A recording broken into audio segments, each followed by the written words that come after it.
தேர்தல் பத்திரங்கள் மூலம் வழங்கப்பட்ட நன்கொடையில் அதிகபட்சமாக பாஜகவுக்கு 8,250 கோடி ரூபாய் சென்றுள்ளது. இது ஒட்டுமொத்த தேர்தல் பத்திர நன்கொடையில் 50 விழுக்காடாகும். தேர்தல் பத்திரங்கள் மூலம் அரசியல் கட்சிகள் பெற்ற நன்கொடை விவரங்களின் புதிய தொகுப்பை இந்திய தேர்தல் ஆணையம் வெளியிட்டுள்ளது. ஏற்கனவே உச்சநீதிமன்றத்தில் சீலிடப்பட்ட உரையில் தாக்கல் செய்யப்பட்ட இந்த விவரங்கள் தற்போது தேர்தல் ஆணைய இணைய பக்கத்தில் பதிவேற்றம் செய்யப்பட்டுள்ளன. அதன்படி 2018ஆம் ஆண்டு தொடங்கி கடந்த ஜனவரி வரை மொத்தம் 16,518 கோடி ரூபாய் மதிப்புள்ள தேர்தல் பத்திரங்கள் விற்பனை செய்யப்பட்டுள்ளன. இதில் 8,250 கோடி ரூபாய், அதாவது 50% நன்கொடை தொகை பாரதிய ஜனதாவுக்கே வழங்கப்பட்டிருப்பது உறுதியாகியுள்ளது.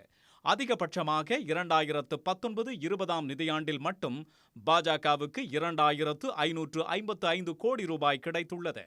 பாஜகவுக்கு அடுத்தபடியாக திரிணாமுல் காங்கிரஸ் 1,397 கோடி ரூபாயை நன்கொடையாக பெற்றுள்ளது.